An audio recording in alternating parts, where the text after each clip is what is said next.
So just waiting for a few people to come and join us, and then obviously we shall see what is going on with the stream today. Couple of things that have been coming up on the stream this week is the new bikes that are coming onto the market. There's a couple of electrics that have come out. We've got a lot of new bikes that are coming out from Honda, Kawasaki, and obviously if you happen to live in the UK, we have the new Euro 5 rules. So we shall see what is happening with Euro 5. And we're just waiting for a few people to join us. So we shall just sit here and wait for all our boys to come in and join us.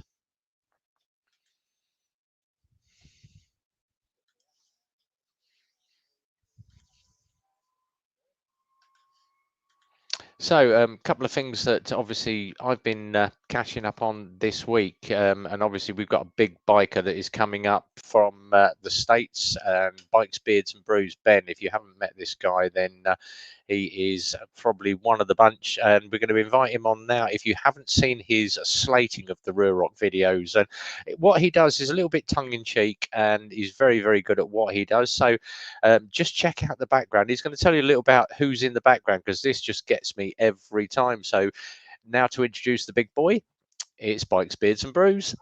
What up, guy? How you doing? Not too bad. It's been a little while, so I want to come by and say hi to you. Yeah, cheers, buddy. Obviously, every time you stream, you've got ET in the background. So tell us, obviously, all the people in the UK that don't know about ET, just tell us a little about where you got him, and obviously the bike. The bike is the one thing that does it for me. So just talk away and tell us about it.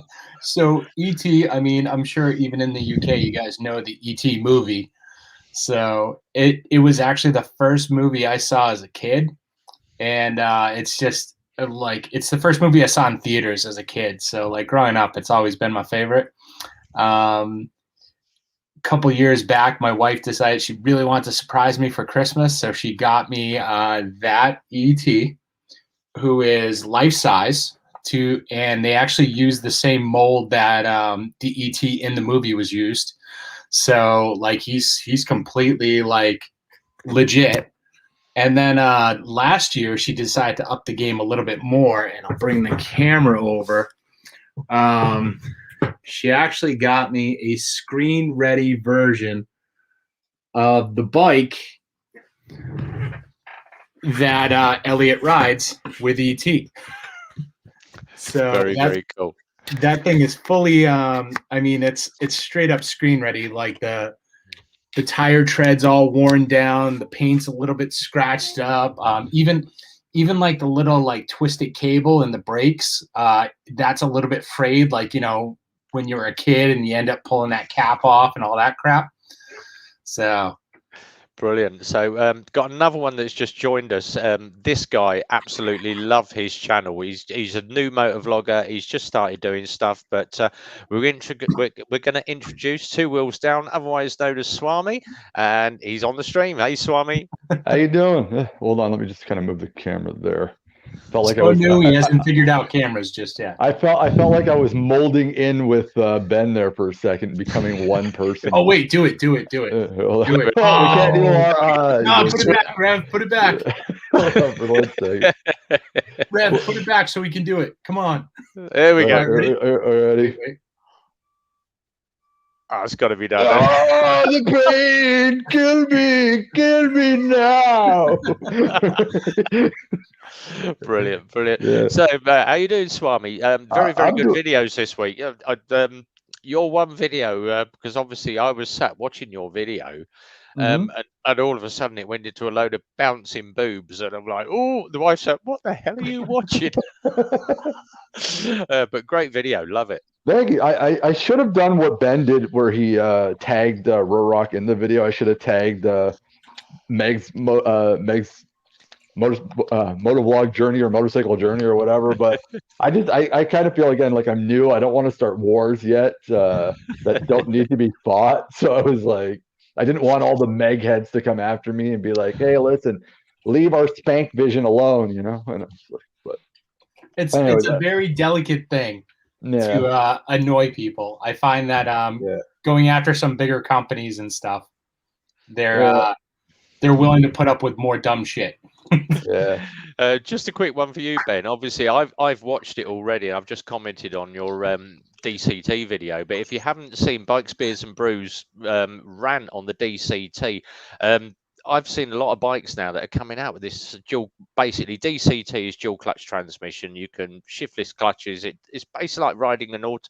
If you've got an automatic car, you've got that on a motorcycle. And as I say, can you imagine putting that on something like a ZZR 1400 or a ZX7R Ninja? I like the gear I am. I like to get my revs up. You can't do that with a DCT. It shifts at the rev range. It tells you to shift at. You can't whack the power up on it.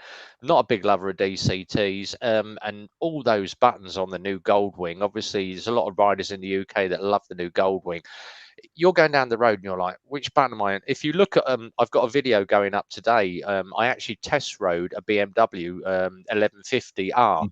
I put the photo up on the Insta, one of my first test rides today, and it took me 10 minutes to figure out left hand indicator, right hand, and then you have to get off the throttle to actually cancel the indicator because all the buttons are like, oh god, just give me a normal bike. I have 4 buttons on my bike. Yeah.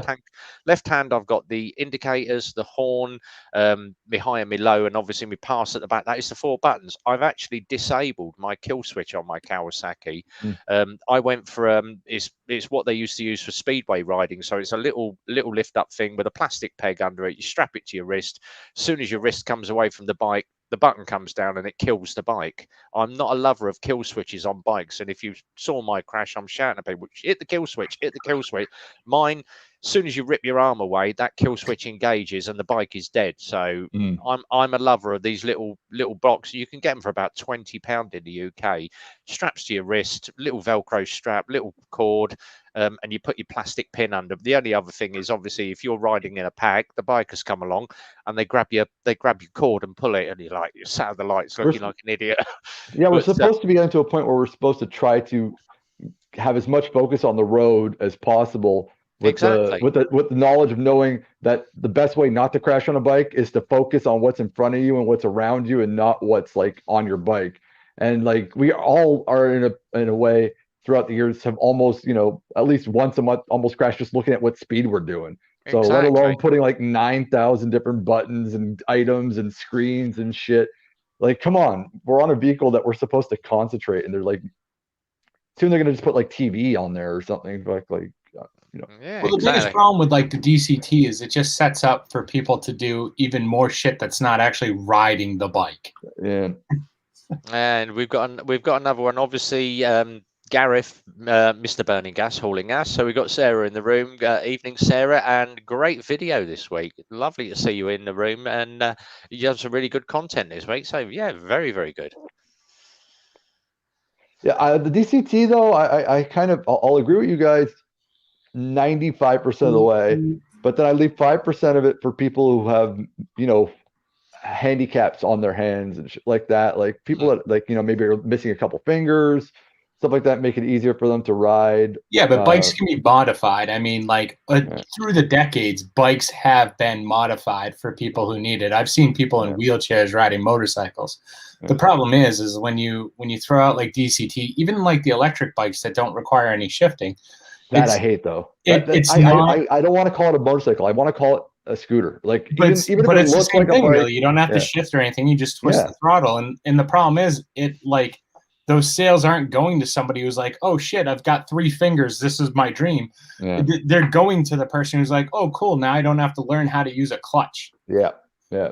I was telling my wife about that because she learned how to ride on now. She, by the way, her final test is on Monday. Fucking pass, please. She learned how to ride with ABS. I learned how to ride. There was no ABS when I was learning to ride. And I told her, I said, I want you to use my bike sometimes. And she's like, why? I'm like, because there's no ABS on it. And you learn to brake with ABS and you don't understand. You don't know how to brake. I said, if it ever comes to a day that you're going to have to brake and your ABS doesn't work, you're fucked. So I was like, I really want you to try to use my bike sometimes just to learn how to brake without ABS. Well, it's I think my bike. I have linked brakes on mine. Oh. So I mean, technically, I don't even have to use the the foot brake, but I still use both because eventually I'm going to sit on a bike that doesn't have that, which I do. I mean, like last video, I took a Shadow out for a ride. A Shadow has nothing. So drum like brake. I still use that foot brake because there's going to be that time where I'm not going to have it, or it's going to fail, or, you know, something along those lines. So you should just know how to do that. That should be part of your repertoire. And again, I think ABS is a wonderful thing. And I think every bike that comes out after 2018, I don't understand how not every bike is required to have it, and without extra cost to the consumer either. I don't like the fact that they charge extra. But at the same time, I do think that when you're learning and you're taking your safety courses and you're learning to ride, you should learn to ride without ABS. And then once you're done your licensing, you can buy an ABS bike. Of course, it's just smarter, let's be honest. But I think you still need to know how to ride without it. The thing is with the UK bikes, because obviously all the new, we've just stepped up from what we call Euro 4 to Euro 5.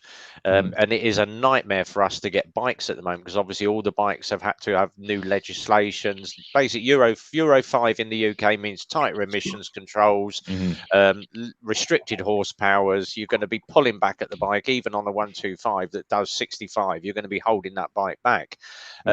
Now, with the Euro 5 bikes, all bikes have what's called combined braking. So you hit the rear brake, you get a mix of about 2/3 to the rear, 1/3 to the front. If you happen to ride those big sports bikes, and obviously mine hasn't got, being an old 96, hasn't got the combined braking, but I like to be in control of either my rear brake or my front brake, because I do a lot of, obviously I do a lot of track riding. Going into corners, and I do a couple of times a year, I will go out and ride with an instructor. And the first thing he will say when I'm on my headset, as soon as I go into the first roundabout, get the hell off of your front brake. I can see your brake. I do a thing called trail braking. So you roll into the corner with the brake on. As you get the power, you're basically releasing and rolling, so you can get the ride out the corner. But trail braking is great for getting the weight on the front wheel, getting a bit of extra grip. Now, if you're on dual braking going in, and you're obviously banging that back brake because you're going in too hard, you're applying the front brake at the same time, which is totally wrong. You should be front brake only if you're trail braking.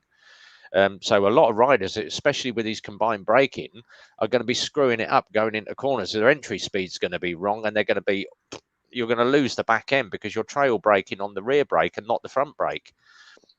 Yeah, I don't know how to do it. My friend Dan Whiskey Throttle is a good friend of mine from Alberta. He does a lot of sports bike riding and naked bike riding. So yeah, he knows a lot about trail braking, and he's trying to explain it to me because I don't understand the concept of it either as a cruiser rider. I need to learn it. I'm used to I've gone to the competent point of being able to use my back brake in curves, but I don't feel confident to press on my front brake because that's how I crashed one time, was with my front brake hitting it. And so I always use my back brake if I feel like I'm going into a turn too fast, and I tend to just tap on the back brake. But I don't know how to do the trail braking front brake. And Dan's tried to explain it to me, and I'm like, I don't know.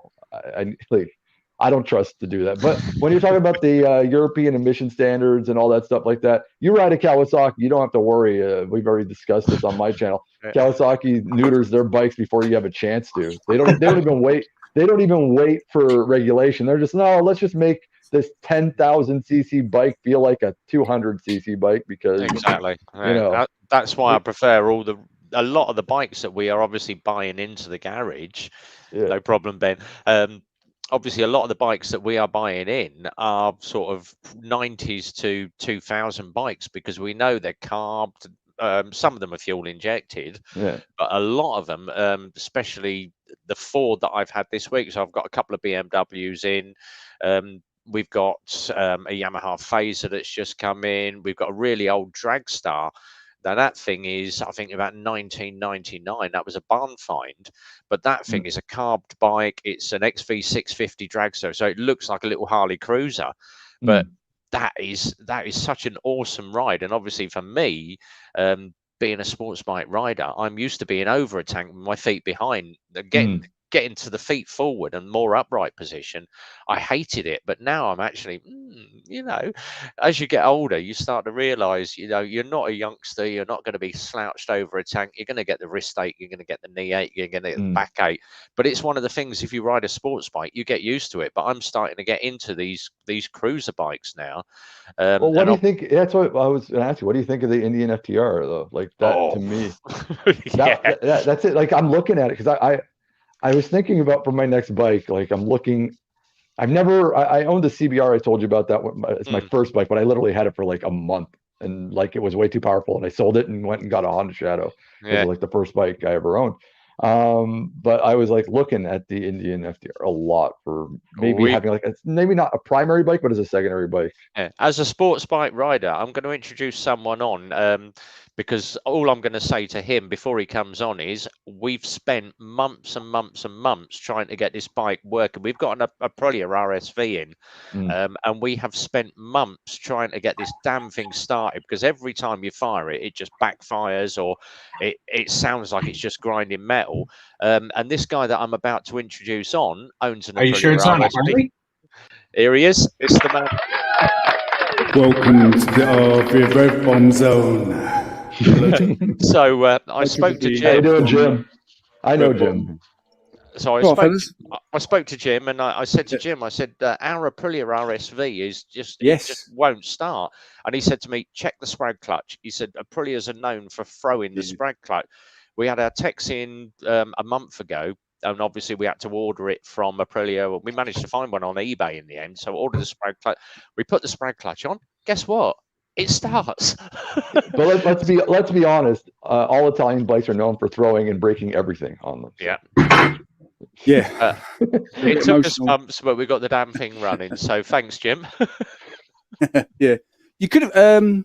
Did you get it going in the end? Did you? Yeah, we got it going. Oh, so you did, didn't you? Yeah, you said it needs some other little bits and pieces. It needs a tweak, but you know, obviously we've got that in. We've spent the bare minimum on it because there's not a lot of margin in the bike now, but at least it is a runner. So yeah, they need titivating. Yes, definitely. Word, and I did enjoy your Finally Friday today, so I did put a comment cheers, in on. Thank you. Yeah. Do you like those classic cars that are on the M25? That's not the real one. Oh, what, the black one? No, the one on the back of the car was a trailer. Was a car. Well, it's an imitation one. It's called a Dax Cobra. That's it. Yeah, you put it in the comment. The arse end is total. We've got a customer that comes in once a year. To have his MOT. That's all he does. All his own work. He does all his own servicing, all his own repairs. It's about a 35-40 grand car, and he brought it in, and he said, "I just want an MOT on it." So rolled it in, done all the MOT on it, and we have to fire it up outside because that thing is so darn loud. It's literally got straight through pipes each side on it, and it's I think it's a 6.3 in that or something, some ridiculous amount of horsepower and cc's. But when he fires it up, the whole thing just rattles. It's like you sit in it and you're like, just sit back in the seat and have a massage.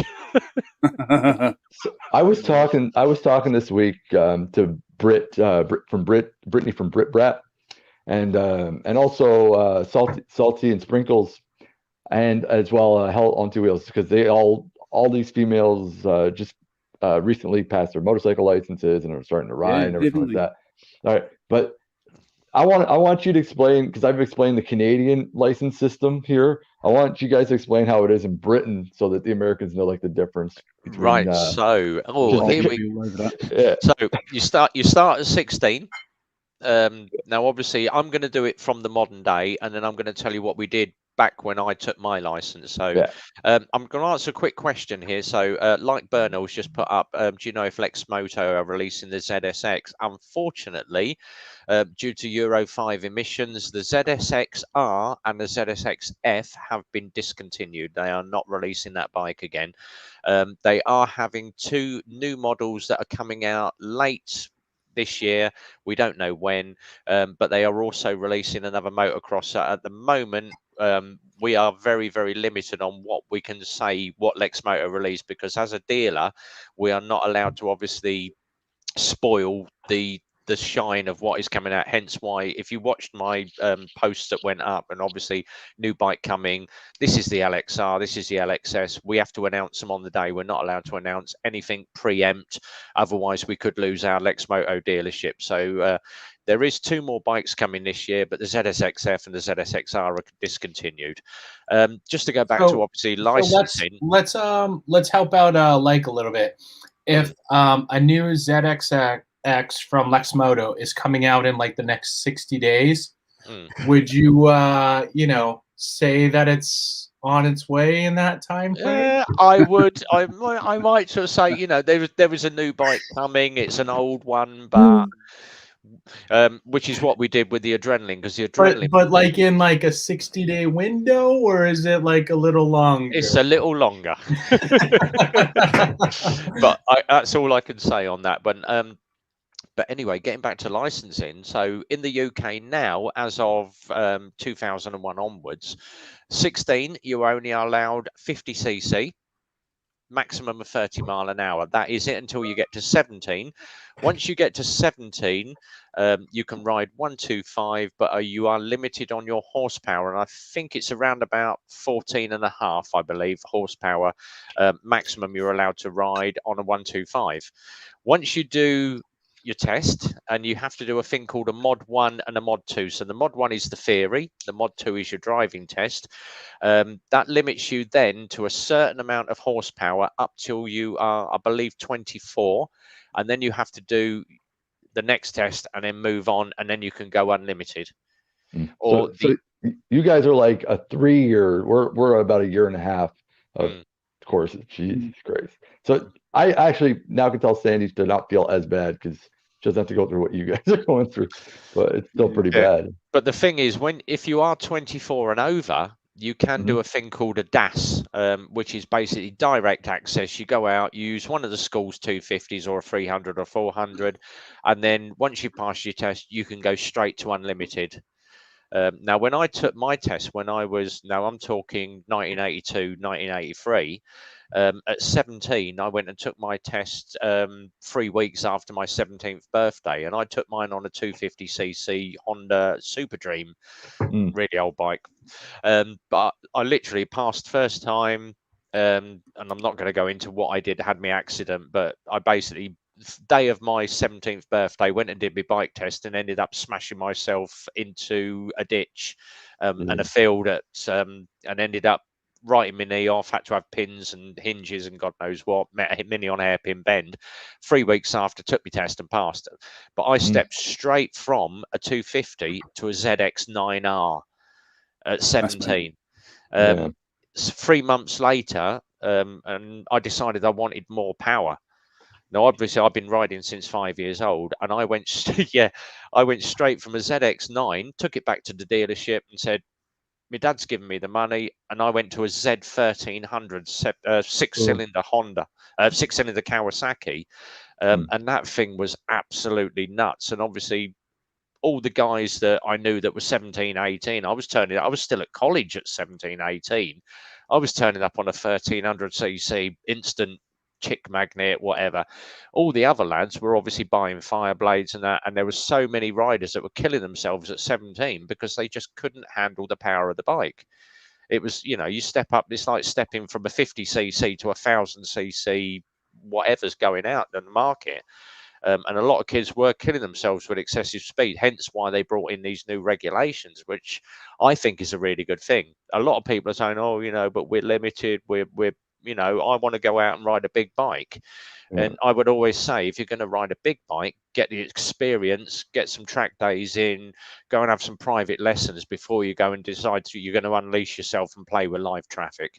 I remember when I was a kid, and we all got our scooter licenses and permits there when we were like 14. And the first thing we did, because back then it was legal. I don't know. I think Ben might be a little too young for this one, but do you remember YSRs? Dude, I'm probably older than you. I'm 43. How old are you?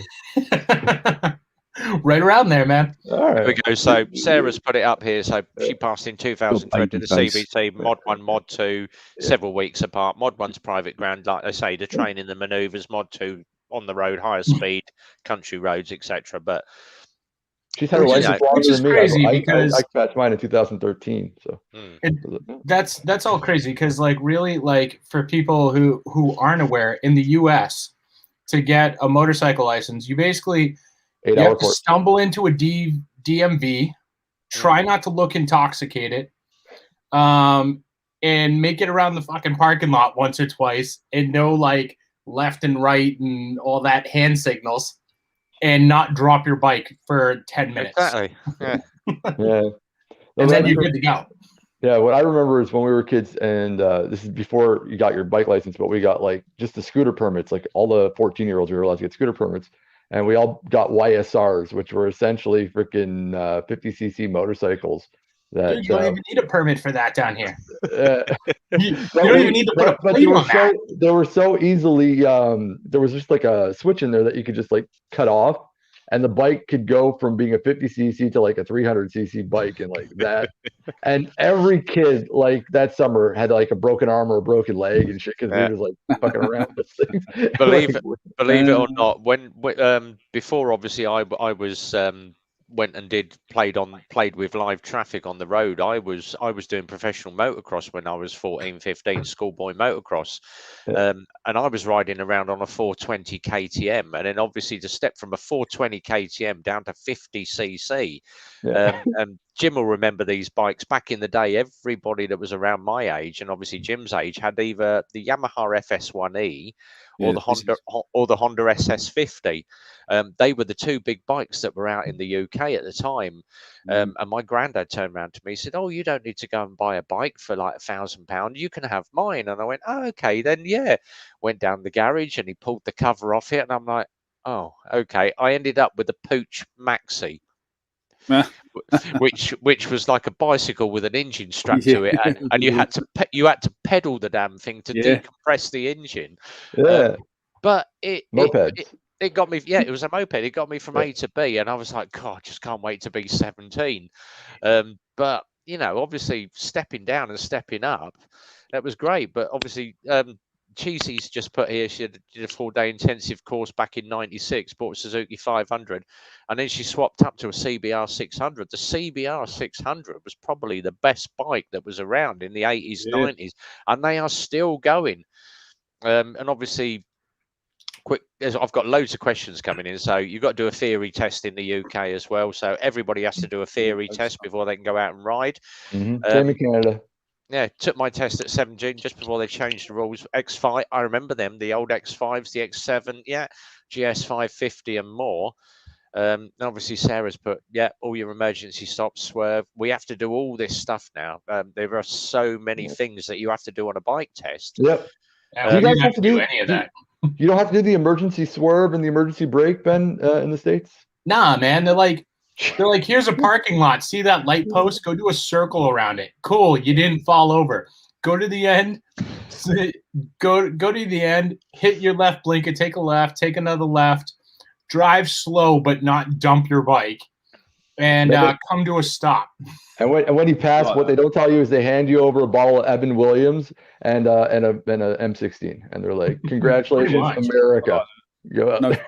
Dude, you could be like 16 and show up at the DMV with a Hayabusa. As long as you can make it around a light pole and not drool on yourself, you just got yourself licensed.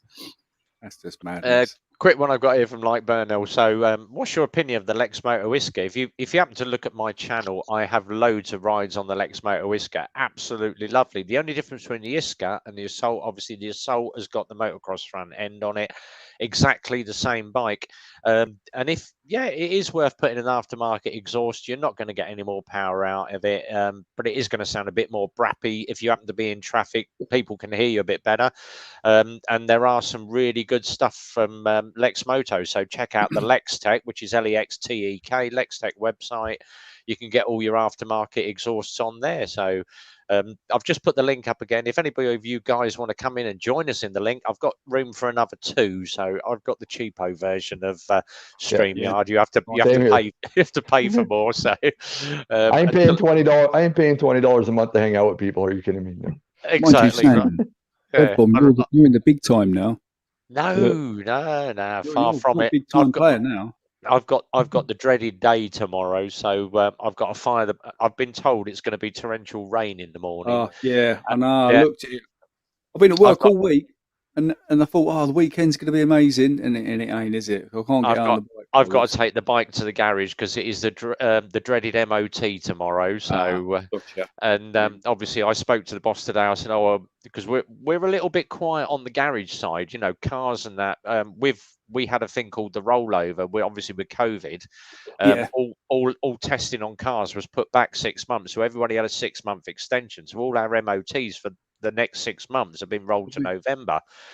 So we've not got a lot of car work, but thank God we've got a lot of bike work coming in. So we've got a Triumph America Bonneville that's just come in. That's in for a service at the moment. That is really sweet bike. Okay, what do you guys think of the new 1000, the T1000, not the T120, but the T1000? I'm Terminator.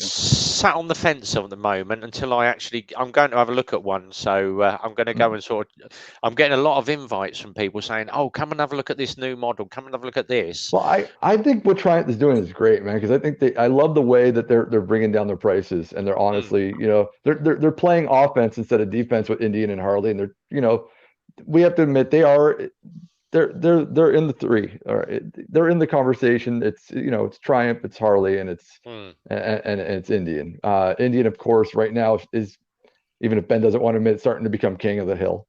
There's more, even though Harley is outselling at the moment, Indian is quickly catching up. Indian is definitely quickly like catching up, and like I've said it a million times, like Indian is putting out a good product. Like when you're not watching the Grinds My Gear thing, I do give them credit where it's due. One of the things that Indian's doing though that I think's cheap and kind of sneaky is when they release their sales numbers, they don't release their Indian sales numbers. They release their Indian, Spider, Riker, and all that as one like sales thing. So when they're like, "Hey, we moved 50,000 bikes," like 5 of those could have been Indians for all you know, and the rest could have been Spiders. So the whole point is, what I'm trying to say is that Triumph is trying to keep itself in the conversation, which is good, because Triumph makes just as high of a quality of bike as Harley and Indian. Oh, for sure. I love the Rocket 3, man. That thing is a beast. And I think that, but what Triumph is doing that Indian isn't doing, that Indian's kind of forgetting, is one of the reasons why it is beating Harley's, because Indian was making very affordable, high quality bikes, where they're kind of now going up the scale on the luxury scale of pricing. At the same time, though, Triumph is actually doing the opposite. Triumph is actually trying to cut back on pricing on their bikes and make it even more affordable to people. So I like that. But at the same time, like, yes, Indian's prices are like, you know, dollar for dollar with Harley, and that's the market they're targeting. But then you look at what you're getting out of an Indian versus a Harley for that price point. I mean, like, prime example, if you take the Challenger and you put it up against the Road Glide, dollar for dollar, they're pretty much the same price, except the Challenger, like, you know, it's got the 120 or 110, whatever it is, horsepower, like liquid cooled engine. A Road Glide CVO, a $40,000 CVO, doesn't even have 100 horsepower. Their stereo system's louder. They have the ride modes. Their navigation system's better. They have remote locks on their bags. They have, like, there's so many things that they offer you right out of the gate. But I'm going to compare 2 bikes that came out this year that I think actually Harley did a better job than Indian. And the man is in the room. Hey, how you doing? The Chief, to me, the Chief comparison to the Street Bob, I'll take the Street Bob over the Chief any day. And so the thing is, and I think the 114 on the Street Bob is a better engine. It's got the ABS brakes all included. You already got the ape hangers included. You've got the LED lights all included, and it comes in at $2,000 less Canadian than the Indian. And that's weird, because in Canada normally the Indian is going to be like $5,000 to $7,000 less than a Harley. And I think the mistake everyone's making too is comparing that the new Chief to like the Softail line of Harley. It's not. It really is the Dyna line that Harley got rid of. The big difference between the Softails and the Dynas are, Dynas have shocks on the outside. Softails have a monoshock. That Chief that they put out is a Dyna. It's not a Softail. They're really going after that whole Dyna market that is really upset that Harley got rid of the Dyna. Just going to say a quick hi to MT Belly, and Punkster is in the room as well. So the link is up, guys. I'll post it up again. If anybody wants to join us, I've got 2 more places. There's already a bike. There's already a bike that's out that's already replaced the Dyna, and it's the Yamaha Bolt. So all the people that are upset about the Dyna, well, no, because the Bolt is meant to compare to the Sportster. It's not. It's so much better than a Sportster any day of the week. I've ridden both, and there's no comparison between. But the thing is, weight class, engine, all that. It's Sportster. No. It's meant to be a Sportster. The engine outclasses the Sportster by a mile. I understand this. We're both saying the same thing. Yeah. But it's meant to compete against the Sportster versus the Dyna. But I consider it more. Why did they get rid of the Dyna? They got rid of it a few years back. The same time they got rid of the V-Rod. The V-Rod. I want to say it was like 2016 was like the last year, or 2017, somewhere around there. What was the reason? The V-Rod and the Dynas were coming out of the same factory, and that factory closed, and they discontinued them at the same time. Oh, right. And then there's only one Harley that really appeals to me, and I tend to, I'm a bit of a sad muppet at night, so I tend to sit on eBay looking for Night Rod or V-Rods. Yes. Ooh. Yeah. I like those. Yeah, but there is only one at the moment that is sitting on eBay. The only thing is the damn thing is in Poland. If you go and look on eBay, just type in Night Rod or V-Rod multi-power. That one is sitting out in Poland at the moment. He wants, I think, £23,000, which works out, I think it's about $28,000 in the States. That's just silly. Dude, they're everywhere around here, like for sale. They hand those things out like Tic Tacs. Yeah, Nine Mills. A good friend of my channel, 9 Mills, rides one for his channel, so you guys should check him out. He does. This thing's got Burning Gas rides one as well. Yeah, this has got a 360 back end on it though. It's a huge tire, LEDs all big built fat in. ass. Yeah, and air ride suspension on it as well, and it is all black. And I'm like, that is the only Harley that appeals to me. I honestly want to get like an older Sporty or something and just put a Springer front on it, because I just love the way a Springer looks. Yeah, well, you saw my video on my top 5. It's the same thing for me when it comes to Harley. My uncle owned a Springer. He owned the shitty one too, the 1996. It's the one that pretty much took them off the market and stuff. But the bad boy. It was a 40cc. I mean, a 40 horsepower fucking bike with like a 1600cc engine or something in it. But it can literally maybe hit like 30 miles an hour after 10 minutes of like revving up. John Maxwell has like the Harley Bad Boy, and that came as a Springer. Yeah. And there was one for sale around here, and I just couldn't get it in time. But yeah, he was like, this thing, it runs like shit, it handles like shit, but it looks so cool. My uncle, my uncle would like be like, it just like so much noise would be coming out of it. You think, okay, it sounds like it's gonna do 200, but it's like doing like 50. And you're like, okay. But I'm okay with that, because that is what it's supposed to be. Yeah. So like I would just love to have a Springer, just because they just look cool. Yeah, they're beautiful. And obviously, I've got a lot of the guys that follow me on the Lex Moto pages in the room. I'm just going to show you this because obviously I talk to Lex Moto quite a lot, and there's only 2 moto vloggers in the UK that do Lex Moto rides. So one is Spicy 110. The other one is myself, and I'm just going to show you this very, very quickly. If I just bring up, I'm going to have to show you off of my phone the first version of now, if you've seen my black and gold LXR ride that I did, we have that one coming, and it is the first one in the country that is going to be UK test rided. So that is the black and red version. That turns up next week, and that will be going up on my channel. So if you're into the LXR, the new version, black and red, I'm going to be riding that thing next week. So just to keep you all aware. And let's just do, obviously, there's a sneaky underlying factor, because a lot of people have been said, you do the electric 50 cc's, which means, so if you're 16 or if you pre-2001, you can ride an electric motorcycle that is 50 cc equivalent, 30 mile an hour, but there is a new electric coming. It is going to be competing with the Zero. It's going to be competing with the Super Socco. And that is all I'm going to say. There is something coming from Lexmoto, but that is all I'm going to say. Rev, can I ask you a question? Because you're a Kawasaki fanboy. Oh God, yeah, I'm a nerd. What do you think? What do you think of? Okay, so what do you think of the rumors of the H2H engine in a Vulcan chassis, and also the rumors of Kawasaki being the first company that's going to be coming out with a engine that's electric and fuel? What do you call it there? Hybrid. Hybrid engine. A hybrid engine, yeah. So the H2 in a Vulcan, nope. I like the Vulcan engine as it is. You're not going to get. I like the purr of them Vulcans. I've got quite a few friends of mine that ride, obviously, the 650s. There's a great guy on YouTube, Uncle Red. If you go and search Uncle Red on YouTube, he rides an orange Vulcan 650. Yeah, I don't think putting an electric motor in that bike is going to appeal to the cruiser type.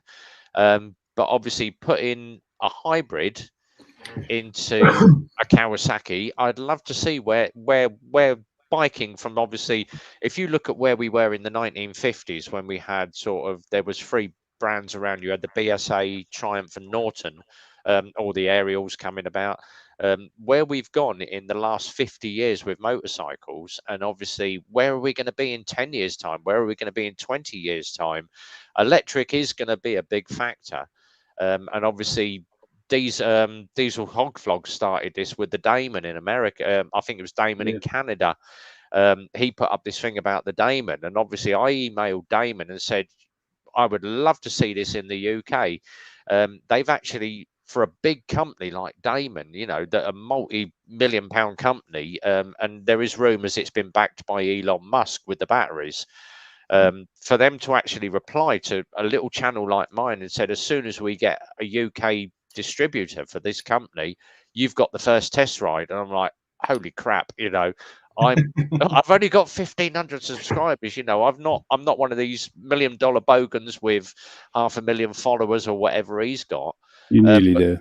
Yeah, but for someone to say to me, we will offer you a test ride. And I had a really good comment the other day. I can't remember which channel it was that I followed that said to me, you've got a really good voice. When you actually do your videos, you're just so down on point. You know why they picked you over $1 Million Bogan, right? Go on. Because you won't drop it. That's true. That is true. But I tend to be straight down the line. If I don't like something, I'm going to say it. And I did when I did the first Lexmoto ride on the Whisker. If you look at my first Lexmoto test ride that I did on the Whisker, I slated the hell out of it. I said, "Is that a customized Vulcan Nomad? What is that?" That looks. No, yeah. that's a Harley. That's a R1200. Yeah, there was a failed sporty that they had that came out maybe about late 90s, early 2000s. Because Ben, they do like a 750 version that got slated. That did. It was meant to be like a throwback to Harley's old track days. Yes, like flat trackers, and it just looked ridiculous, and nobody wanted it. So it failed pretty quickly. I think that was a 1-year bike, if I recall correctly. Oh, that's carnage. Quick question I've got here from Michael, obviously one of my followers. Would you recommend the Honda CBR 125 or a Lexmoto LXS 125? Totally different bikes. The CBRs are more upright. You're backed up by Honda reliability, but then again, the Lexmoto LXS is a good bike. And a lot of people obviously knock Chinese bikes and they go, oh, Chinese bikes, they're crap, they rust, they fall apart. What you've got to remember is most 17-year-olds that buy themselves a 125 motorcycle have got no mechanical knowledge. They don't know how to service the damn bike. They don't know how to maintain it, and they don't know how to keep it clean. One thing you've got to do is obviously chain tension, tire pressures, all your basics, oil levels and everything every day before you ride. But they've got no idea. All they're going to do is just down the road, they're going to try and get the top speed out of it to show off to their friends. And if you're going to be ragging an engine, that bike's not going to last you 5 minutes. So whether it's a Honda or if it's a Lexmoto, It's all down to maintenance and how you look after them. Well, you True. forgot about the other part too. Like, no 17-year-old is going to keep a 125 for like more than like 2 years. Exactly. But So who you cares if also- it rusts out? Like, you're forgetting the most important part though. No 17-year-old in Britain buys their first bike; they just steal it. True. Right. Very true. Yeah. But obviously, a lot of things that are going on because, as I say, I tend to be down the line. If you look at my first Whisker video, let me see if I can find. I will show you this bike, and I really went to town on this bike. So much so that I had the manager of Lex Moto call me up and say, you know, oh, you've slagged our bike off. I haven't. All my opinions are my personal review. So, you know, I say it as I see it. If you don't like the bike, I'm going to try and find a front shot of it because just to me, send them a link to my Rear Rock video and just be like, don't make me have this guy review it. right, there we go. So let Love me to just see that. right, let me just grab this photo and figure out how to share this damn thing. So I'm going to share. While you're doing that, Rev Bomb, we got on eBay. There's a couple of Harley Davidsons for sale on eBay, and they're the Road King Police, and they used to be owned by the Iraqi Interior Minister. Nice. Right, so there we go. That's if you can see that. Look at that bike from the front. Do you see what I mean? Oh, that looks like the Suzuki. Yeah, but look how the tank is. If you can imagine a ladybird opening its wings. Yeah. And that tank is molded in from the front. And obviously, when that bike first came out, I absolutely slated it. I said, I don't like the way the tank forms around the front. It's an ugly looking tank. But when you actually sit on the bike, once I've done my first test ride, I'm like, okay. Did a second test ride. That extra fairing round the front actually deflects the wind off your knees. But because it's open at the front, the wind comes up the center and actually stabilizes the bike a lot better when you're riding a 125.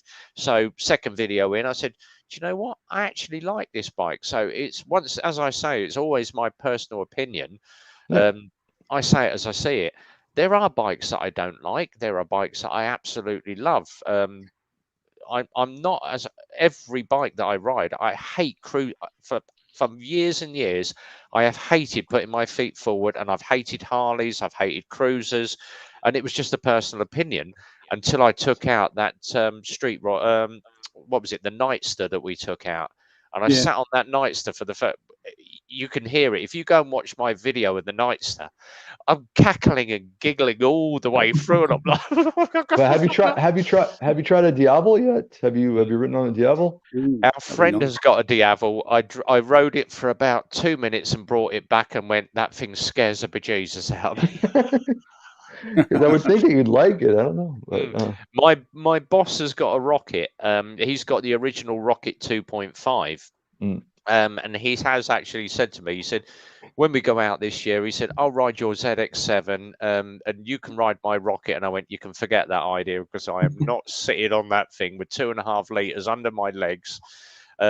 Maybe one day I'll step up, but from stepping from a sports bike to a cruiser, getting from that to that, it's a totally different feeling. It's something that you have to get used to. And I want to, before sort of stepping up to 2.5 litres, I want to step little CCs and work my way up before. Yeah. All I want right now is for Triumph to make the Rocket 3 into a legitimate bagger, and I will jump on that. Well, they're great, but okay, I rode my boss's Rocket 3, who actually also has a Rocket 3, but he's got a 2017, and I found it to be so linear of a bike that it wasn't scary at all. Like I thought, like when I was going to get on it, I felt like, oh shit, this thing's gonna I'm just gonna like freak out, and I felt like my face is gonna like melt off or something. Nah, Triumph knows how to make a good bike. Yeah, I went on. It was very linear, so it like felt like any other cruiser, except the power just keeps going and going and going and going. But it's very linear on the trajectory. Yeah, you can get like bags and stuff from Triumph and put it on there, but it just doesn't look right. Like if they took that and maybe just readjusted it a little bit more, so it just looked like. Hell, do the Indian thing. Like throw a Harley on a photocopier, pop it out the other end, so it's a Rocket 3 with like the bags and the fairing. I'm all over that.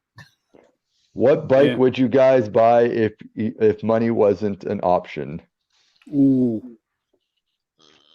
There's a question. I just read it. Sorry. I have two.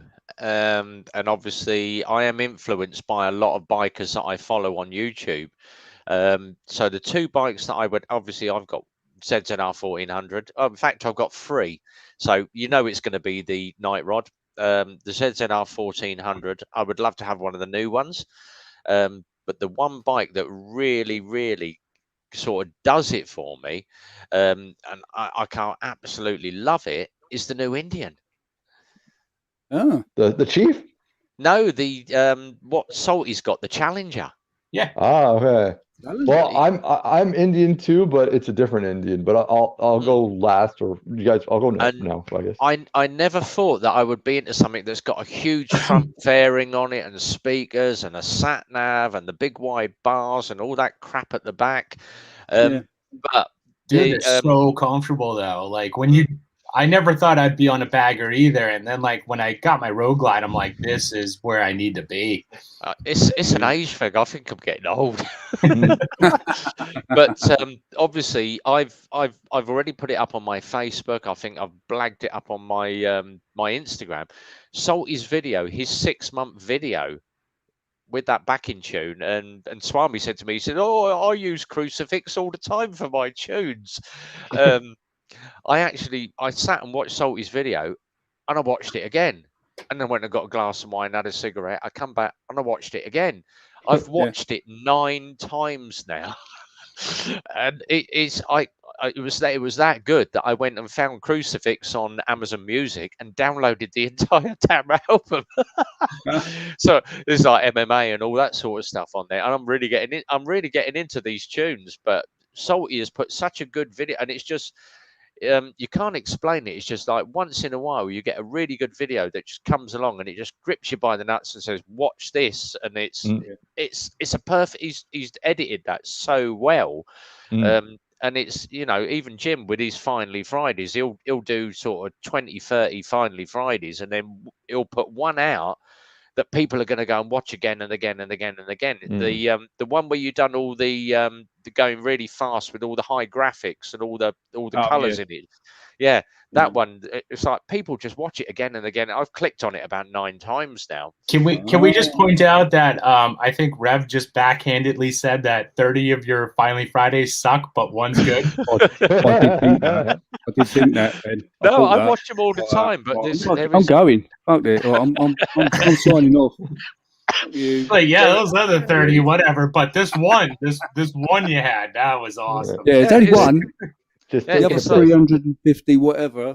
Yeah, it's like I've banged out loads of videos over the last 6-7 months, and it wasn't until someone said, "Oh God, I've watched your video and I've watched Jim Diesel's. Oh, you guys, you use exactly the same music," and I'm like, "Yeah." So but it's a standard tune that goes out, the free music. It's a YouTube free tune, isn't it? Yeah. Yeah, it's a YouTube free tune. I'm just seriously, I got to teach you guys how to like put together music in like GarageBand or something. It's so easy. Yeah. But I went out and I recorded. I went and sat me. I've got some they're not GoPros, but they're like the little action cameras, and I sat them at the side of the road. And I was just running up and down the road, just trying to get some exhaust noise out of the bike and sitting there revving it up. And it wasn't until some guy pulled out and said, "Oh, thank you very much, Warcloud. That's much appreciated." I was like, "Oh, drop me a DM on my my Facebook or on my website, revbomb.co.uk. The email's in there. Drop me an email and I'll send you out some stickers and a T-shirt for that. Cheers, buddy. Much appreciated." See, when it comes to bikes, I don't think you guys are thinking out of the box enough if money's not an issue. Like there's a company down in Florida called Parker Brothers. And they actually made, I don't think they do it now, but if money's not an option, I'm sure they would definitely do it again. They did 2 versions of real life Tron light cycles. They did one with an 1100 engine in it and one that was fully electric. Yeah. Money is not an issue. I'm going to go get the goddamn Tron light cycle. Well, I've already stated, to me, there's two bikes I want. One, I'm a Cal fanboy, and I said it. I want the H2H with the fucking wings on it. I want the full-on F-14 style fighter pilot fucking H2H. And the second bike I want is the Springfield Dark Horse, the Jack Daniels edition, because I'm a whiskey guy. And I want just to have that. I would honestly, if you like, I've brought this up a few times. If you like the Challenger, keep an eye on Indian this year, because every year they release a Jack Daniels bike, and every year they tend to move to another model. Yeah. And they've covered all the other models. So like really the only two options now are the new Chief, and I think it's too new out of the gate. It's like they usually do a Jack Daniels bike on a bike that's been out for like a year or two. Or the Challenger. So I really think you're going to see a Jack Daniels Challenger this year. Like it. Just obviously, thank you very much, Warcloud. Much appreciated. So drop me an email, mrrevbomb@gmail.com. Drop you out. I've got one on actually, so very, very quickly, and I've got green screen on, so it's probably not going to show up. But, I'll send you one of the t-shirts, and I'll give some stickers out for that. So much appreciated for the donation on that. So yeah, as I say, all the donations go to keeping the bike serviced. And if you haven't tried servicing a Kawasaki ZX7R, that's about £600 a year that cost me for getting that damn thing serviced. But thank you very much for the donation. One thing I am going to say, obviously, military biker. And a lot of the guys, it's in the UK, it's Biker Awareness Month. Biker Awareness Month, it should be Biker Awareness Day every day. Be aware of bikers. Be aware of bikers. Not just once a month. We are a military biker, by the way. Now he no longer belongs to you guys. He belongs to us. Yeah. The other thing is obviously there's a lot of people doing the mental health month, and PTSD is a big thing in the military. I know, been there, done it, had the t-shirt. So a big hand to obviously military biker, and I think it's Bad Mofo Co is the other one that does stuff for them. So there's a lot of guys out there. Most of the guys in here are ex-military. I know this guy down here is ex-RAF.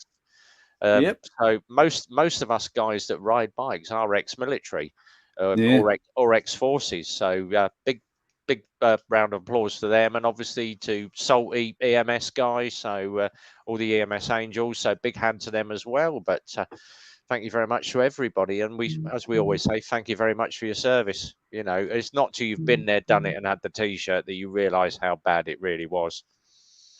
Sarah, was it a Chieftain Elite that you saw? I think that's what they had for the Jack Daniels model last year. So it was a Springfield, I thought, or no, that was the year before. Yeah, that's what I'm saying. Like they go through each model every year. It's a different model. They did repeat once, but I think it was because they ran out of freaking models to do it with. Because it was when they were first starting.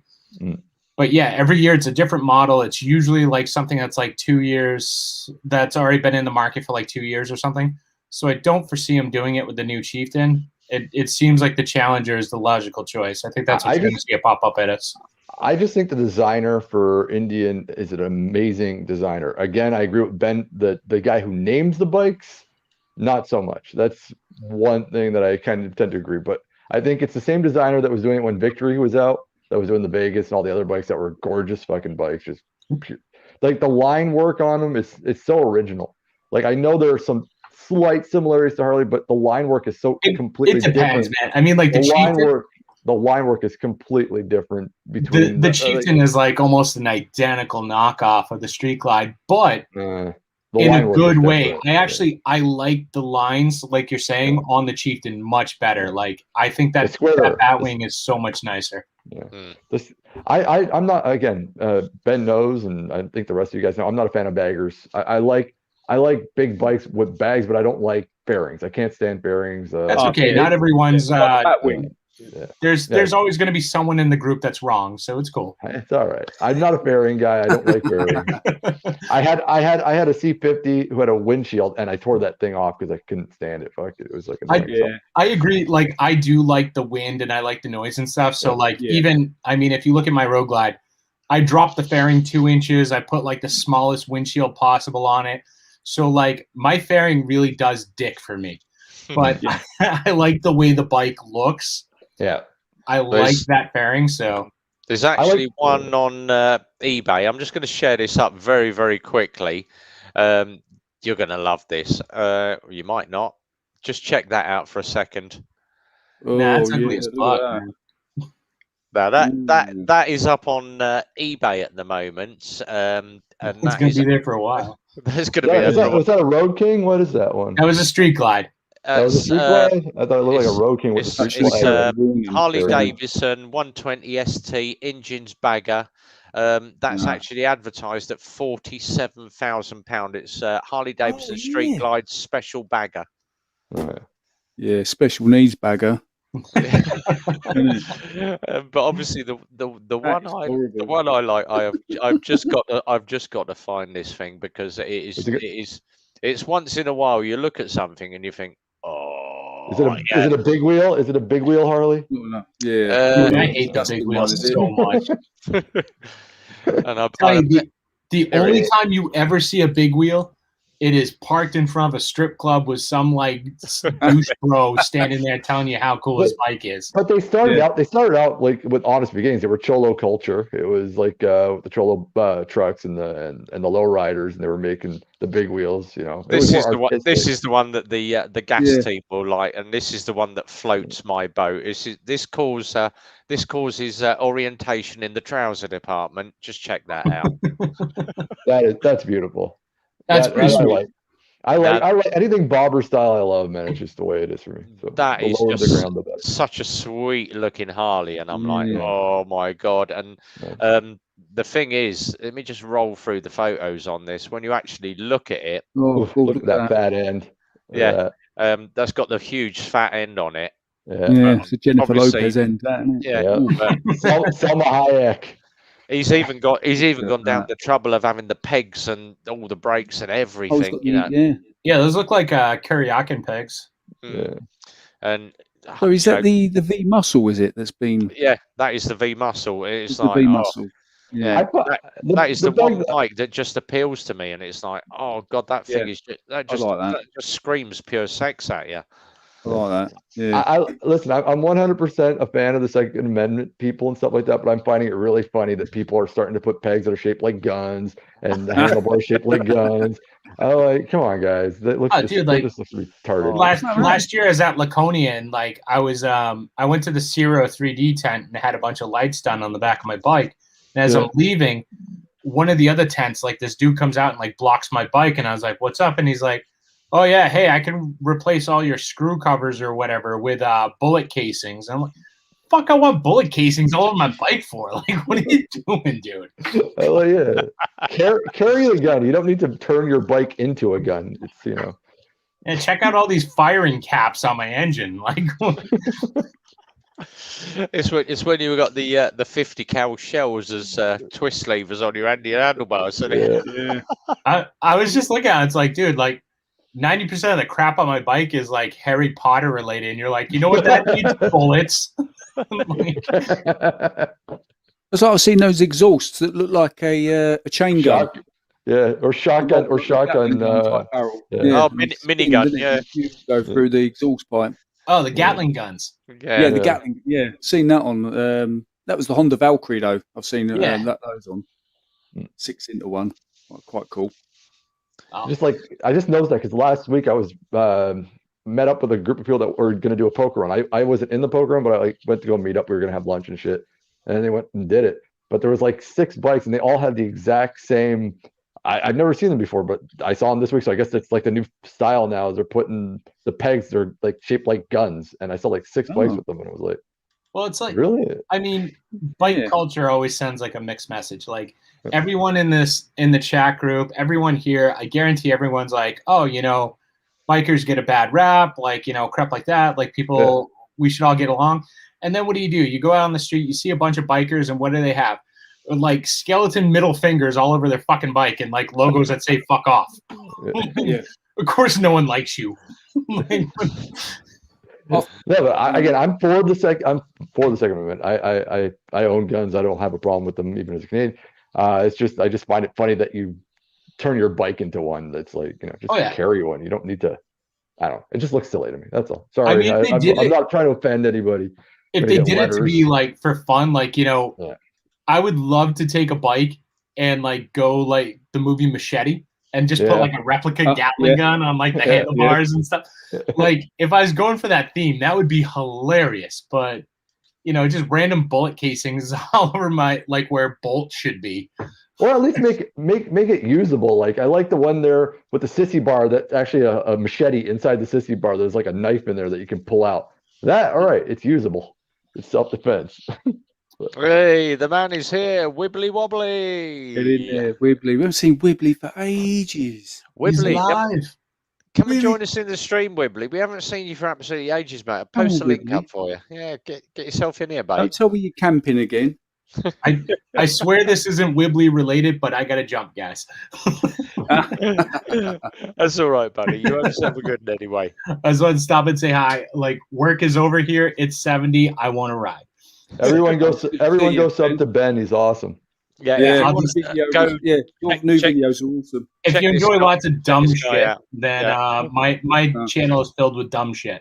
So before you go, Ben, obviously give everybody in the room a shout. Let us know your channel. Tell us your Instagram, and let's get you some likes over there. Oh, hold on, man. I'll be one better.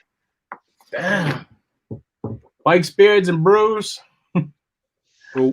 Every Friday, at least recently, I just bitch about the dumbest shit that people just look at me and go, "What the fuck are you talking about?" Rorock wants me dead. And then on Wednesdays I do normal videos, or that seem to get like a fraction of the views over the ones where I do dumb shit on Fridays.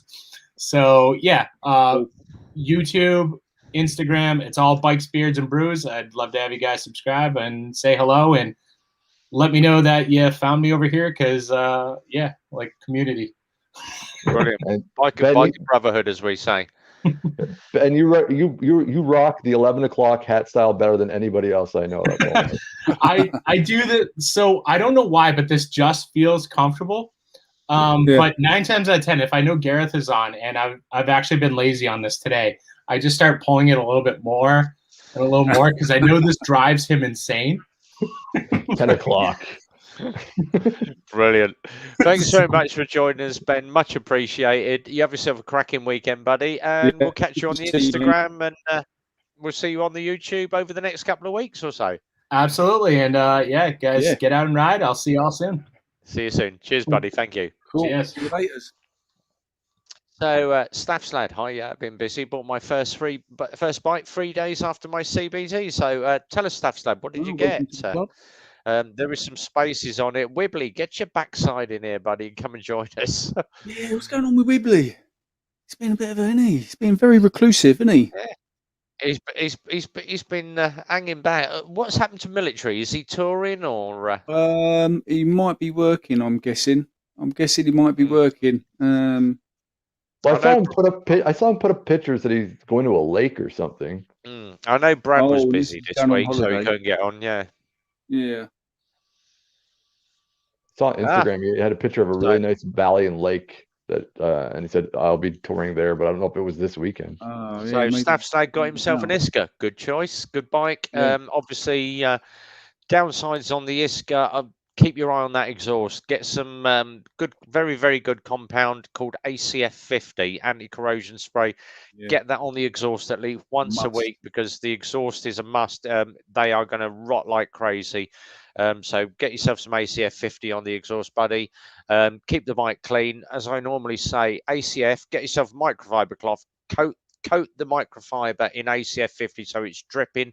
Wipe it all over the bike. You can put it on your panels. Just avoid your brake discs, avoid your tires, but you can put it everywhere on the bike, and that will keep your bike from rusting. So just keep it going good, and obviously stick to your servicing regime. 40 mile an hour for the first 500k. Try not to run that engine too hard. Service it. Next up to 1500k, keep it at 50 mile an hour. The lower you keep that bike in speed, the longer that engine is lasting. So you've got to run them engines in. Once you've done your 1500k, you can rag the crap out of it, but up to 1500k. Keep them speeds low. That is going to save the engine. If you're going to rag it out the box, it's not going to last you 5 minutes. Keep it clean, keep it maintained, keep it washed. And the main thing, watch out for your chain tension and do all your bolt checks daily. Make sure you got no loose bolts. Best thing I normally do, and obviously I ride 96 Kawasaki, this thing up here. Every Sunday, I will wash it, clean it, ACF it. I go around the bike with my spanner set. Even that thing chucks bolts off like a mad thing. I've lost four fairing panel bolts in the last 2 weeks. That thing rattles like a bugger, but bolt checking is a must. Any bike, even Jim down here, but he's a Aprilia, he will tell you that thing. Sprocket ones come undone. Yeah, sprocket bolts and everything. So keep your bolt checks done. But yeah, happy riding. Be well, ride safe, and look after that bike. And welcome to the biking brotherhood. Yeah, I don't mind looking like a noob when it comes to chain bikes, because this is the first chain bike that we're going to have in the family. So we are, as I said, my wife bought the Kawasaki 650S. With the washing and cleaning the chain, how many kilometers, since we're both from kilometer nations, I could actually use kilometers with you. Do you go before I need to lube it up and clean it up? I normally do mine, and I'm really fussy when it comes to chain lube. I tend to use so what I'll do, liquid. I take it you get liquid paraffin in the States. In Canada, I don't know. I'll have to check. So again, this is the first time we're dealing with it, because I've always driven either with shaft or with belt. This is my wife's bike, but it's her bike, but I have a feeling I'm going to be the one doing the upkeep on it. Yeah. I think you call it kerosene out there. Yeah, kerosene. Yeah. Yeah. So kerosene in a pot. What I tend to do is get the bike up on a paddock stand, just spin the back wheel. What's a good cheap stand for the bike when I want to do the chain clean? Like any good paddock stand is good. I tend to use my one is an ABBA, so I use an ABBA paddock stand. They're like what, $50? Yeah, about $50 you for get one off of eBay. They're not too bad. I've got my red one off of eBay. I tend to use. I learnt my lesson last year, because I went and put a set of. I bought a brand new set of Michelin Pilot Freeze, and my bike, with the lockdown, my bike was sat for 6 months in the same spot. Went to ride the bike, and I'd flat spotted a brand new set of tyres. So I had to take an angle. The thing with the chains, though, isn't it? It's like you got to when you're doing it, check as you're going along. Like if you're adjusting it as well. You get your tight spots in the chain. Yeah. So my Vulcan, I got a question about Vulcan 900. First time I get to actually answer some. I've had my Vulcan 900 now for 3.5 years. Before that, I had the C50T. The Vulcan 900 Classic is an awesome all-around bike. It's not anything that's going to blow you away, but it's a good first, middle, and ending bike if you don't want to go any higher. It does everything good, nothing great, and nothing bad. So everything it does well. But you can corner really nice on them. They're very, very light. They got a really, really astonishing for a cruiser, really good lean angle. Like I've literally scraped my footboards twice in the 3 years I've had it. You have to really throw that thing down in order to scrape any peg. So it gives you a lot of confidence in corners. And you can do highway speeds, no problem on it. Don't listen to what people tell you. If you have a problem with shaking, then you shouldn't be on a motorcycle. Exactly. So he's just commented, ACF 50, brilliant. You're doing absolutely everything right. So next service should be 932 miles, 1500k. Once you've done that, out the box, you're good to go. But I would always say never ever push it to the top speed. Keep it low. Save your speed for the big bikes. This thing, I know for a fact, we did it once and we got 173 out of her, but she normally sits at 70-80 mile an hour. Classic bike, you don't want to be pushing that engine too hard. With chains, get the bike up on a paddock stand, get yourself paraffin, they call it in the UK, kerosene they'll call it in America. Get the bike off, clean the chain, get all the crap off the chain, dry it off with a microfiber cloth. I use a thing called a chain monkey. I think Jim uses one as well. Is that the little round thing that you it's like a big long plastic handle, and it's got 3 brushes, so inside.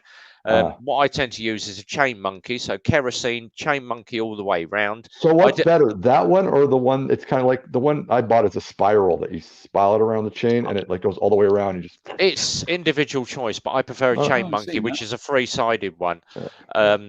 So I use a Chain Monkey on mine, kerosene it once every 2 weeks, get all the grease off of it, dry it off with a microfiber, and then I use a really, really good Lubricant. sticky chain grease.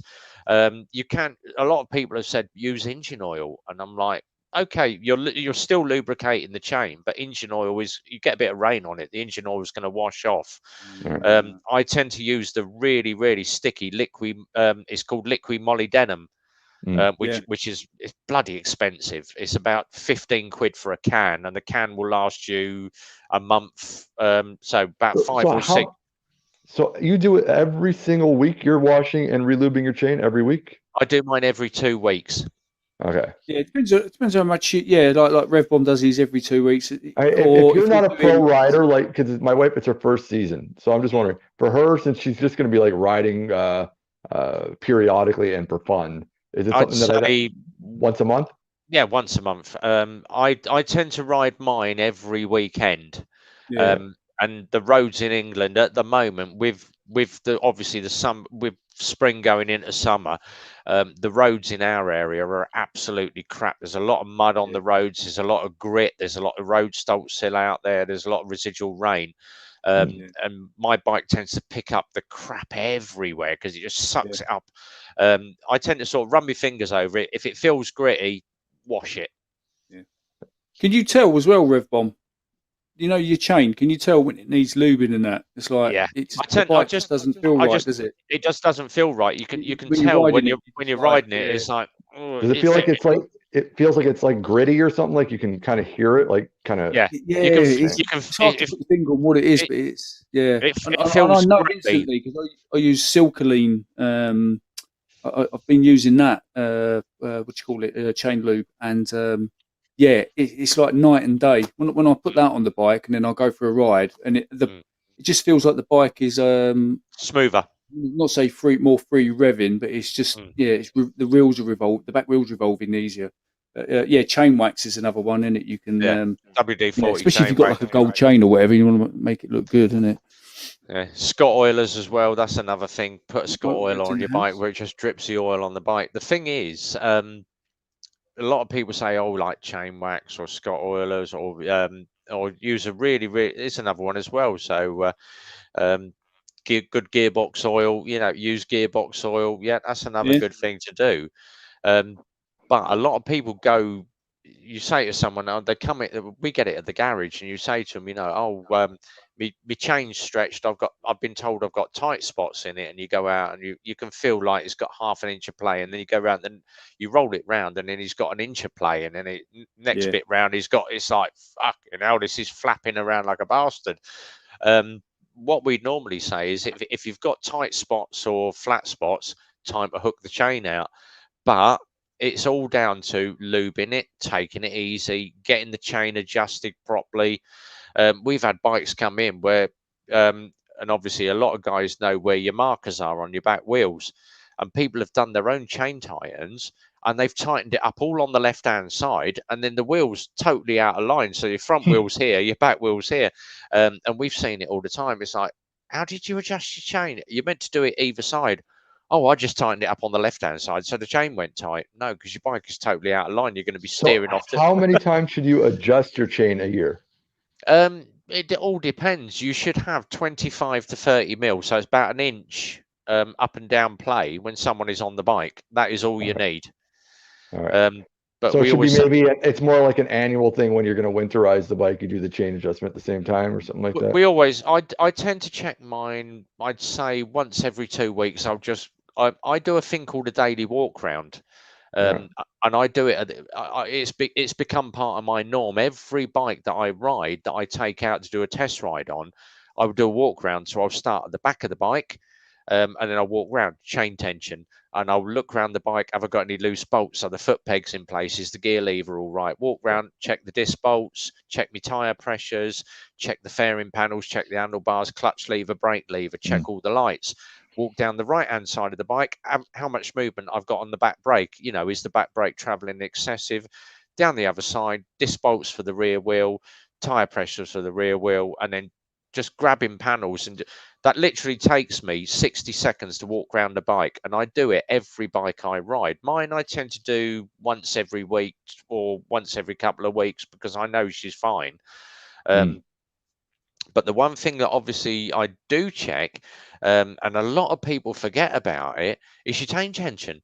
And we say to people, it all depends about the chain that you buy. We get the youngsters come in and they'll say, oh, I've got a Lex Moto, or I've got a Honda, or I've got a Yamaha. My chain's gone. All right, well, this is the chain that we recommend. Have you got anything cheaper? Why? And they'll go for the cheapest steel chain possible that is like 20, I think we call it £20, you'll call it $30. And we will always suggest the best chains to go for, and the ones that we find in the UK are ones called DID.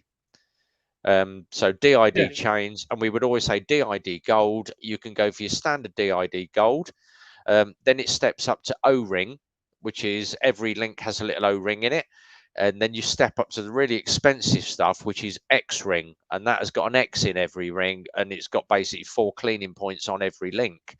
I don't know what Jim rides, but this one here has an X ring on it. That X ring chain on that bike with the sprocket set cost me nearly £160.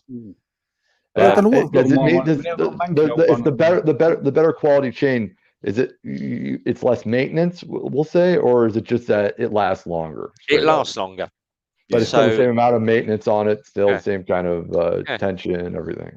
It's like saying, I've bought myself a Mini Cooper, or I've bought myself a Rolls Royce.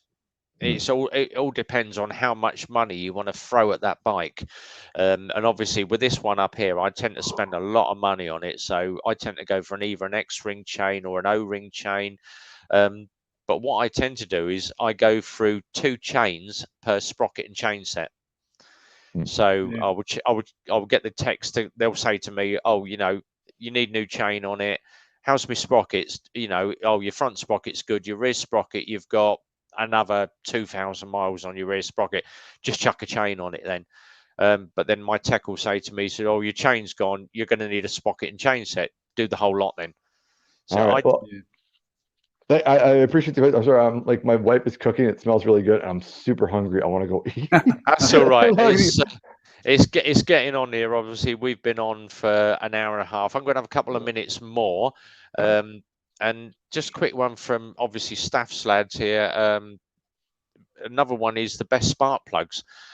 You can go for, obviously, we only suggest NGKs at our place. So you've got like your CR7s. There are a lot of different plugs for different bikes. Now, the standard, the Kawasaki ones, I believe, are CR9s, which are your standard, normal, bog standard smart plugs. The best ones to go for, and as Wibbly Wobbly says, iridiums. The iridium plug will last you an extra 5,000 to 6,000 miles. You'll get a lot more life out of it, and it will burn hotter. It will run better. You'll get a better spark out of an iridium plug. I know that for a fact because my last bike service that I had on that, a standard bike service in our garage is around about £250 to about £300. That thing cost me £639 last time. The simple reason being, you can have standard 1040 oil. I go for Moltol. I tend to use the best of the best because that bike is worth a fortune. I tend to go for motor oil. Now, I can tell you for a fact, the oil for that is £35 a litre. I use Motol 7100, which is the top of the range race. It's basically racing oil. It's track oil, but it keeps my bike at a cooler temperature. It keeps all the bearings lubricated. It looks after the engine a lot longer, and I only have to do it once a year. So hence why I spend a lot of money on it. And then when we came in for plugs, and he said, "Oh, what spark plugs do you want?" And I'll just bung a set of plugs in it. Oh, but you're better off with iridiums. And I went, oh, okay. Chuck a set of iridiums in it. Doesn't matter how much it is until I got the price of the plugs. They are £18 each. So that was another sort of nearly £80 worth on just plugs. And hence why my service on that thing is £600 a year. But if you're going to have a bike, you know, it's all dependent on your budget. You know, you work yourself. You can either have a cheap service and get away with it, or you buy the best of the best, and you know that your bike is going to last that little bit longer. Yeah. All right, guys. So I'm gonna go eat. Thank you, Red Bomb, for having me on again. You're very welcome, Swami. See you later, That's Swami. great. Yeah. So to anybody who's watching, come check me out. Two Wheels Down. Me and the wife doing a lot of Kawasaki Balkan stuff, and we'll be doing some touring in July, which will be fun. Cool. And for now, like England, we're shut down and not really allowed to do very much. So it's just pretty much riding around in circles and trying to not have to go to the washroom so I can go as far as possible because everything's shut down everywhere. Thanks, Swami. We'll see you No soon. problem. Have a great weekend, buddy. Take care. You too. Bye. So it's down to me and you, Jem. The last couple of minutes. Thanks very much for coming on. Much appreciated. cheers for that. Don't forget this guy over here, Mr. Jim Diesel. Check him out. Follow his Finally Friday. Oh, typical, isn't it? Iron Dundee just comes in and just says as we're going off Dundee. Yeah. So Dundee, you have to get in there a little bit later. Check this guy out down here. Oh, where was up? That side down here, down in the comments over here. Iron Dundee, one of our Australian biker friends. It's probably about 2:30 in the morning or something where he lives. Yeah, good to see you, Iron. We're just about to bail out of here. We've obviously been on for an hour and a half here. So it's good to see everybody. Thanks very much for joining on. Don't forget, all the bikers that I follow are in the comments below. So just pop down to the bottom, bikers that I follow. Check out all the guys that are down there. Jim's in there. Hopefully, Jim, next Sunday is Super Sausage Day. So if you're up for some Super Sausage, I was going to ask you. Yes, is it? It is next Sunday, isn't it? It's officially on. I shall be there from 8 o'clock in the morning. I would suggest getting there earlier. We are expecting 400 bikes. It is going to be packed, mate.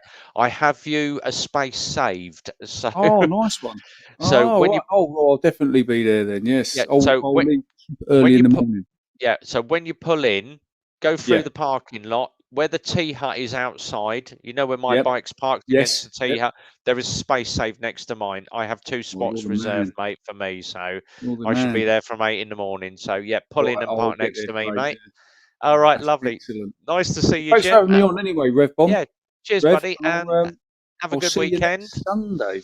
Yep, definitely. All right, I'll probably catch up with you in the week anyway if the guys are on.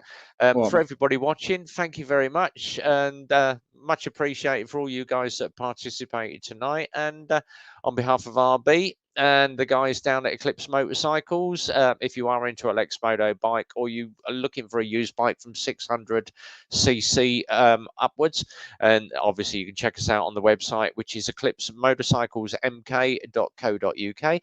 From RB, have a great weekend, and as I always say, be well, ride safe, and from RB, it's a big goodbye from me. Take care.